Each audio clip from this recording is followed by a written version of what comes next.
what the news says is, since Deji has been called to bar, automatically you two have been called to bar. Well, it's important to correct that I went there to rejoice with Deji, having been called to the Nigerian bar. And on our way there, the EFCC guys blocked the road. So we couldn't drive to the venue of the event, which was the Body of Benchers complex, where the event was taking place. So we walked almost a kilometer to get there. So on our way back, we had to walk back to our car. And here comes the EFCC guys accusing our camera person of taking photographs of the building, and told him that he will buy a market if he finds out that he had taken a photograph of the building. And I was just wondering, what has come upon these guys? Anytime any paramilitary group in Nigeria has access to weapons, they just feel like no Nigerian is worth anything. And the reason I reacted the way we did, is we've lost a lot of cameras to these overzealous people. We've lost people, human beings have been, if we weren't there, they probably would have kidnapped him, taken him inside, forced him to delete the content, and then sometimes even detain people indefinitely for taking pictures, for doing things that are not in any way criminal. There was no sign on any building or along that road that you can't take photographs of the EFCC building. The EFCC building, in my view, is a magnificent building that people should be going there to even visit. The most important building in the world, or as far as America is concerned, is the White House. People go there every morning to take pictures. People line up in fact, you can go and visit the White House on certain days of the week. I mean, what is the problem with Nigeria is what I don't understand. But the thing was that our symbolic reaction is, let everybody who is carrying a weapon know that they are servants of the people, and they are not to lord themselves over anybody who is passing by, or who is walking by, or who is unfortunate to carry a camera. Because there's no law that says that you cannot photograph or videotape a public building. That's why they call it public buildings. Maybe they might have restrictions within their own internal operations, but it shouldn't be about the public building. And if anybody thinks, oh, this is because there's a security agent, what does it mean to be a security agent? Every day you see their footage on TV. You walk past. That place is actually the opposite of the Open University, is it the Nigerian National Open University, which is also a public building. That's a public road. But I know part of it is the overzealousness of these operatives. And a week before, I had the same issue with the DSS. They took over the Federal High Court. And they were the ones vetting lawyers. And that was why I even saw the president of the Nigerian Bar Association there. And I told him, your organization is becoming useless.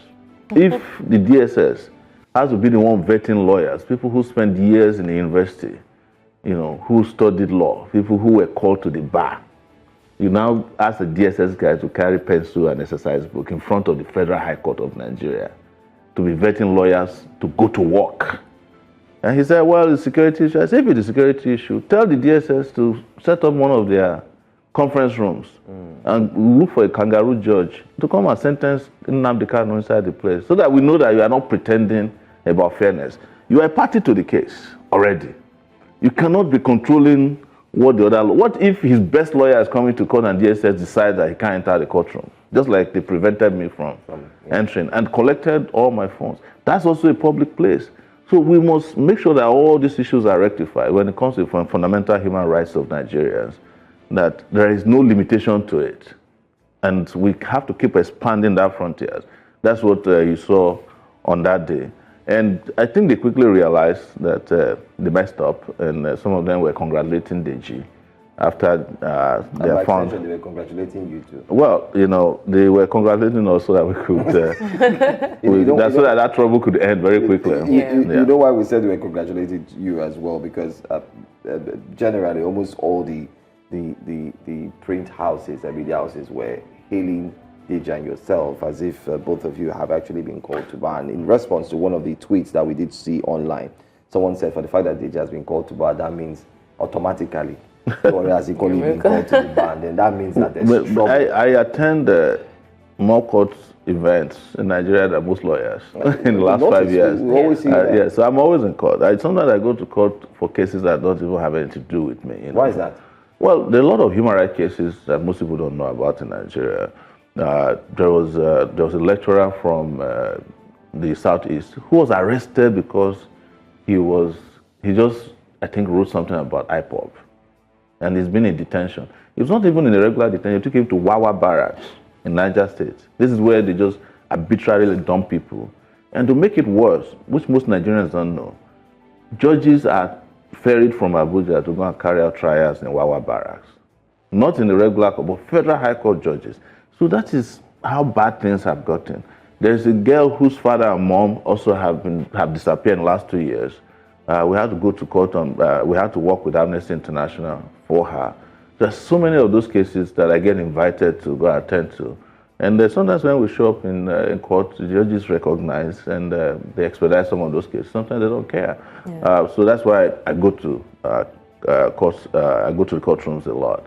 Sometimes I go to the courts to search for cases that are filed against me that I don't know about, because they also do that. They'll go and file a lot of civil cases and they don't want to serve me. So I had plenty of time on my hands to go and search the court's records to see if I have cases. Okay, so in terms of toying with human rights, I would like us to circle back to that. We've seen this play out a lot with security agencies on every cadre. We see, for example, with the protests. Recently, we saw that they said, even though they say your protest is it's a natural right that you have as a citizen, but before that, you will see, cars parked and then with their vans and the guns and everything, just in a subtle way trying to threaten you, So we've seen a lot of security agencies playing God, like having that God complex, even down to security stops, checking your cars. They make you feel like if you misbehave, they just gun you down and then there's nothing you can do. What does that say about the impeding freedom in the country and our judicial system as well? What is that? What is the perception that gives? So there's general impunity in the country by security agencies, and it's not limited to even the federal security agencies. I don't know if you know about a few years ago when some of these Lagos security, they were set up by Lagos State government. They almost killed a guy at the toll gate. That was 2 years after NSAS, because he was driving through and they suspected that he wanted to participate in NSAS. That case was taken to court. I think he won. It was Inibehe that took that case up. It's one of these LSDPC, I don't know what agency they are. You have what's it called, the traffic agencies, and all of them, at the slightest provocation, they're willing to kill you, even if the offense doesn't carry more than 200 naira fine. Yeah. And sometimes you've lost count of all the security agencies you have in the country, and that's why you see people were worried about state police. That even without state police, look at what our security agencies are doing. And if you look at the hierarchy, the army, for instance, they're involved in everything, including helping people to eject their tenants. The DSS is the same thing. You see army officials, operatives on the street controlling traffic. These guys have no business in town. Even these new ones, NSCDC, the civil defense are now carrying guns. They have joined it. At the slightest provocation, they are involved in violation of human rights. In Ondo State, when we were involved, which News Central covered a lot with Resume or Resign for Akeredolu, Amotekun arrested people who were pasting posters against Akeredolu. They were detained for 3 days without food. They beat them up and then took them to the DSS, and the DSS detained them in Comunicado for 3 days. So all of them, this is impunity. And in all honesty, our judicial system aids and abets this, because if you go to court today and sue certain agencies of government, like the DSS or the police, judges are not likely to look your way. When I was shot with a riot gun by a police officer, I took her to court. The judge said she was doing her job, shooting me at close range. So we are still going on appeal now. But the truth is that even when you go on appeal, before you get a date for your case to be heard, will be another 2 years. So justice delayed is justice denied. But what people must do is rise up wherever you might find this culture of impunity. Rise up to really the same way we did. It's not as if we couldn't have let those guys go, but we are sending a message to every goon that's stationed outside, sometimes houses of politicians. Mopo will come and beat you up because you are passing the place or taking a picture. And there's no law that says you can't take a picture of a house or a person on a public property. Even on private properties, as long as you don't trespass, you're entitled to take pictures. And then you add that to the era of social media and tech-driven conversation and interaction. At every slightest provocation, we want to take pictures. So we must expand our democratic front by ensuring that if a police officer is talking to you, you should be allowed to start recording him as soon as he starts talking to you. You see that most of the biggest cases of human rights violations that have been resolved recently were done because there's photographic and video evidence of impunity. All right. Yes. Let's look at the current situation. Especially, let's look at the role politicians play in upholding the constitutional laws as well. While we're celebrating Adeyanju as well, a former governor, former minister of transport, talking about Amici, was equally called to bar, and he said he needed in his statement. He explained why he wanted to be a lawyer. Do you think that if all politicians understand, not just knowing, but understand what the law says, it will be better for the citizens and, of course, the country? No, except politicians' characters change. Obtaining a law degree doesn't make you respect human rights. Look, some of the worst human rights violations in Nigeria during the military rule or era were carried out by civilians who were the attorney generals. Because there was never a time during military rule that the Attorney General of the Federation was a military guy. It's always civilians. They wrote some of the worst laws. Some of the decrees that were violating human rights, press freedom in the country were written by lawyers. You can quote me anyway, any day about this. So obtaining a degree doesn't make you a better human being, except you're a better human being before you obtain a law degree. And I would imagine that Amici is not going to be doing pro bono cases. He's not going to be doing human rights law. He will still go back and line up and be getting fat briefs, probably from the government or agencies, So I wish him luck. I heard it took him 19 years to get a law degree, by the way. So that's great resilience on his part. But finally, he has one. But it's important that these guys they understand that human rights is inalienable. And you don't have to be a lawyer to respect and protect human rights. You have to be a human being that believes that other people have rights. Yeah, but still on human rights, you talked about taking a stand as individuals, that is. But is it not discouraging that it looks as though the system is designed to work against the rights? You just said that if you take your case, it might take you 2 years.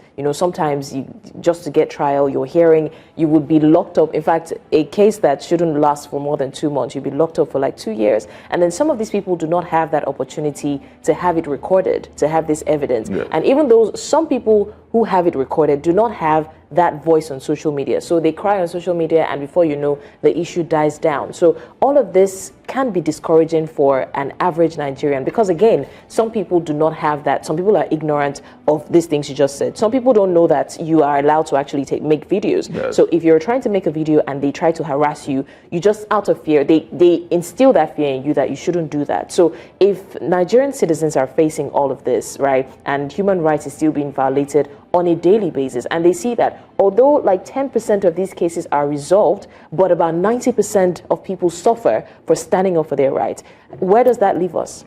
Well, you see, what was the biggest resistance against police brutality in Nigeria? NSAS, 2020. Yeah. It was provoked by a video recording that was taken in Delta State.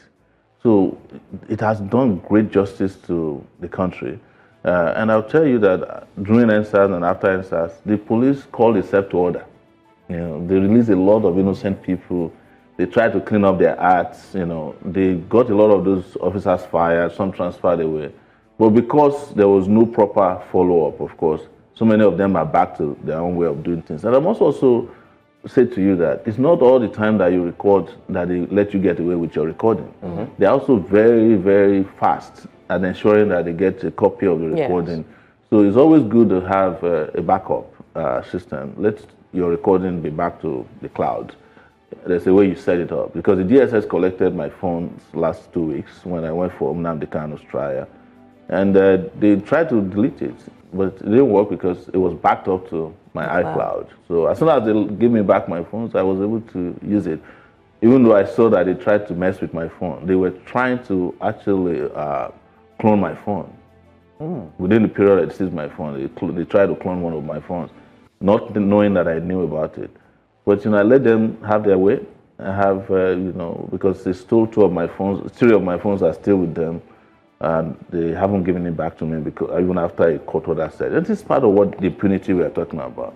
There's a court order. After 5 years in this country, after I was falsely arraigned and accused of all kinds of things, they went and discontinued their case. The judge made an explicit order that they should return my money, my phones to me. Till today, the DSS hasn't responded.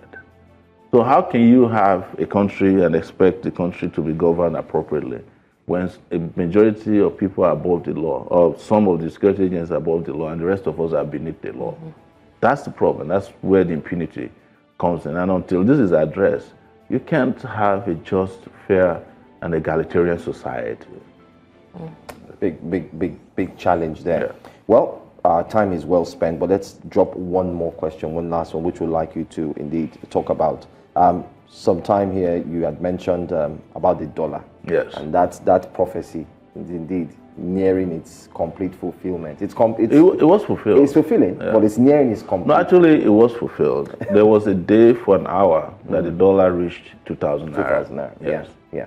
And then it came back to 950. Yeah. And now they've gone to start doing what they do, which is subsidizing the dollar. That's why it's at 1,600 now. Finally, what's your take on the current situation economically?